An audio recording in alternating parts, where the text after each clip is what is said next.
आज का टॉपिक है पैंट काट नैरो प्लाजो। पट है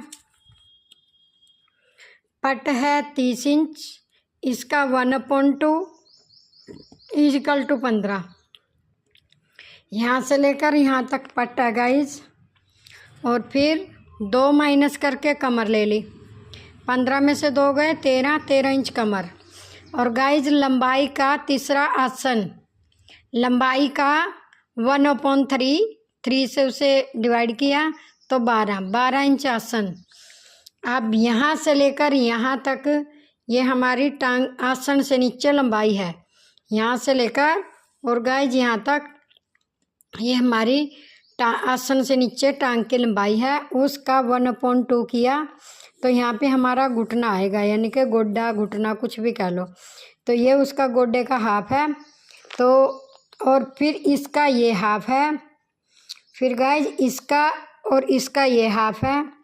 तो यहाँ मुझे चाहिए जितना जितना उतना मैंने रख लिया है। यहाँ पर कहाँ है इंच टेप, टेप कहाँ गिर गई मैं। तो गाइज अब इसको ऐसे, ये देखो ये शेप फट्टी है नैरो प्लाजो की, तो मार्क कर दिया। अब इस फट्टी को इधर ऐसे लगाया ना, तो इस साइड से गाइज उल्टी कर देनी है, यहाँ से करके ऐसे उल्टी कर देनी है। तो इसको मैंने, अगर मैं यहाँ काट रही हूँ ना, तो वो गोल मटोल सा है जिसका साइज़ है, तो वो यहाँ पे ना टाइट आ रहा है। वैसे मार्क हमारा ये आ रहा है। तो फिर जो मैंने ये मार्क लगाया ना हाफ कर करके, तो गाइज उसकी बॉडी मेजरमेंट से इतना इतना और मैंने खुला किया। वैसे शेप पट्टी यहाँ पे बता रही है, अगर वो टांगों से पतली होती तो मैं यहीं पे काटती।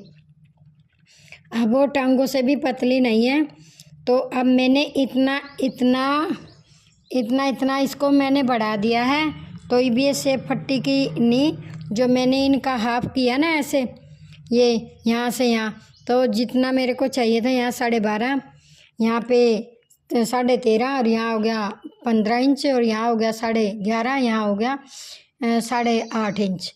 तो गाइज भी ये प्लाजो का ड्राप आपको समझ आ गया होगा। देखिए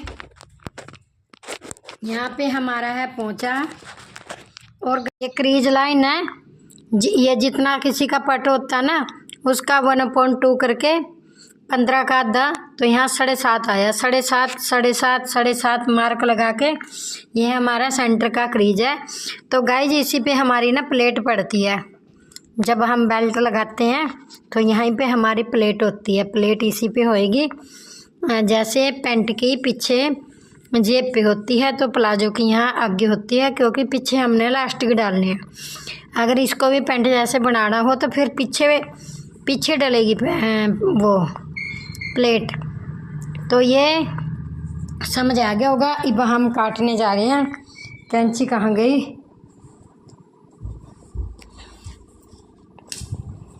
अब जैसे जैसे मैंने ड्राफ्ट किया है वैसे ही इसको काटा जा रहा है।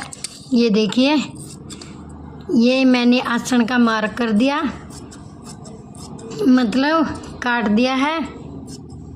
ये देखो एज इट इज़ एकदम वैसे ही, कोई ज़्यादा नहीं, बस एक साइड से मैंने रखा है क्योंकि उसकी पट उतना ही बता रहा था।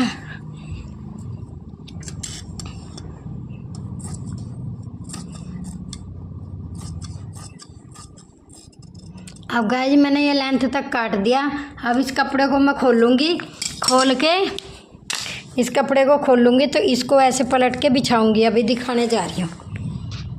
ये देखो गाइज, अब हमने इसको नहीं कटिंग किया था, क्योंकि मैं बैक और फ्रंट की इकट्ठे कटिंग करती हूँ, ये वाला नहीं तो मैं, और यहाँ से ना मेरे को जुड़ा हुआ मिल जाता है।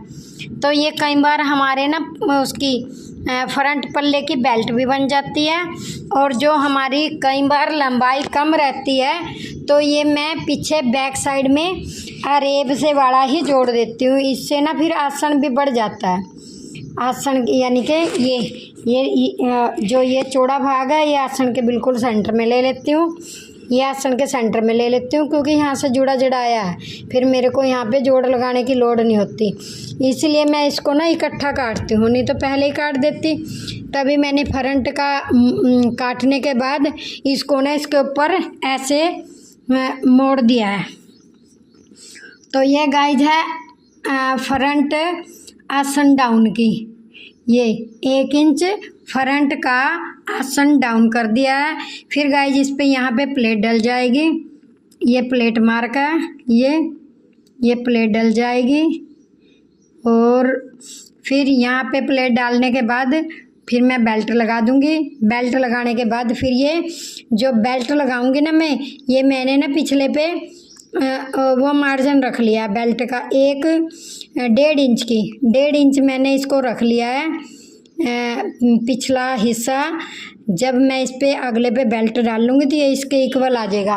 और जो गाइस मैंने यहाँ से बताया मैंने इसका इकट्ठा, तो ये मैं जब लास्टिक डाल लूँगी ना इसको अंदर मोड़ने का जोड़ डाल दूँगी, तो मेरा यहाँ से ना कपड़ा इस साइड बच गया, नहीं तो फिर मैं इसमें अंदर मोड़ने का लेती यहाँ से, तो जो ये मेरा कपड़ा बच रहा है तो ये इतना हो रही इसी में जुड़ जाएगा। तो इसलिए मैं कपड़े की सारा दिन बचत करती हूँ। तो गाइज ये बैक जो ये 1/2 30 का था, तो यहाँ से पिछले पल्ले में यहाँ 2 इंच ले लेंगे, यहाँ 2 इंच लेकर और यहाँ से 1 इंच लेकर 1 इंच लेकर ये मार्क कर दिया है। फिर यहाँ पट पे से 2 इंच ज़्यादा लेकर और गाइज पोंचे पे से 1 इंच ज़्यादा लेकर, तो इसको फट्टी की सहायता से हमने मिला दिया है। ये हो गया हमारा पिछला हिस्सा। और गाइज इसमें मैं जेब लगाऊंगी, ये मेरा जेब, ये आसन के जो कटिंग बची ना ये पिछले पल्ले की, तो यहाँ से मेरी ना पॉकेट बन जाएगी। ये देखो जेब का कपड़ा, ये मेरी जेब हो जाएगी। राइट हैंड साइड लगाऊंगी, एक ही लगाऊंगी, तो ये मेरी पॉकेट होगी। अब मेरा पूरा प्लाजो हो चुका है। अब गाइज मैं इसी ड्राप पे अब काटने जा रही हूँ। ये देखो ये मैंने जो बेल्ट का मार्जिन लिया है यहाँ पे, ये उसी से ले लिया, और जो लास्टिक का मोड़ूंगी ना वो मैंने वहाँ पे आपको दिखा दिया है, क्योंकि मैंने यहाँ से कपड़े की बचत की है। तो अब ये मैं काटने जा रही हूँ। ये है नैरो कट पैंट प्लाजो। अब ये जैसे जैसे ड्राइंग की थी गाइज वैसे ही कट रहा है। अब मैंने कटिंग और मेजरमेंट के साथ पूरा आपको प्लाजो बता दिया है। अब ये काटने जा रही हूँ। ये आ गया पट्ट पे,